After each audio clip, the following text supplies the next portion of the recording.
അപ്പൊ എല്ലാവർക്കും സ്വാഗതം. നമ്മൾ വീണ്ടും നമ്മുടെ ബിരിയാണി കോർണറിൽ ബിരിയാണി കഴിക്കാൻ പോകണം കേട്ടോ. അപ്പൊ ഞങ്ങളാണെങ്കിൽ കുറേ നാളുകൾക്ക് ശേഷം ബിരിയാണി കഴിക്കാനായിട്ട് കൊതിയായിട്ട് പോയതാണ് കേട്ടോ. അങ്ങോട്ട് പോയത് ഒരു ഉച്ച ടൈം ആയത് കാരണം നല്ല തിരക്കുണ്ടായിരുന്നു കേട്ടോ അവിടെ. അപ്പൊ ഞങ്ങൾ ചെല്ലണ കണ്ടപ്പോൾ തന്നെ അവർക്കും ഭയങ്കര സന്തോഷമായി, ഞങ്ങൾക്കും ഭയങ്കര സന്തോഷമായിട്ടാ. കാരണം നമ്മൾ ഇതിനു മുന്നേ ഇട്ട ബിരിയാണി കോർണറിന്റെ വീഡിയോ ഭയങ്കര റീച്ച് ഉണ്ടായിരുന്നു കേട്ടോ. ഞങ്ങളുടെ ഫേവറേറ്റ് ആയിട്ടുള്ള ചിക്കൻ ബിരിയാണിയാണ് കേട്ടോ ഓർഡർ ചെയ്തത്. പിന്നെ നമ്മുടെ ബിരിയാണി കോർണറിലെ ബിരിയാണിനെ കുറിച്ച് പ്രത്യേകം പറയേണ്ട ആവശ്യമില്ലല്ലോ, എല്ലാവർക്കും അറിയാം എന്താണ്, നല്ല അടിപൊളി ടേസ്റ്റാണ്. അങ്ങനെ ഞങ്ങൾ വയറ് അരച്ച് ബിരിയാണിയൊക്കെ കഴിച്ചു കേട്ടോ.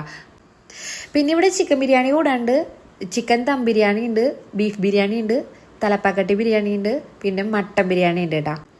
അങ്ങനെ ഞങ്ങൾ അവിടെ ഇക്കയും ഇത്തയും അവരുടെ മോനും കൂടി ആയിട്ട് നിന്ന് കുറേ വർത്താനമൊക്കെ പറഞ്ഞ് സന്തോഷമായിട്ട് പാഴ്സലൊക്കെ തന്നയച്ചിട്ടാണ് അവർ വിട്ടത്.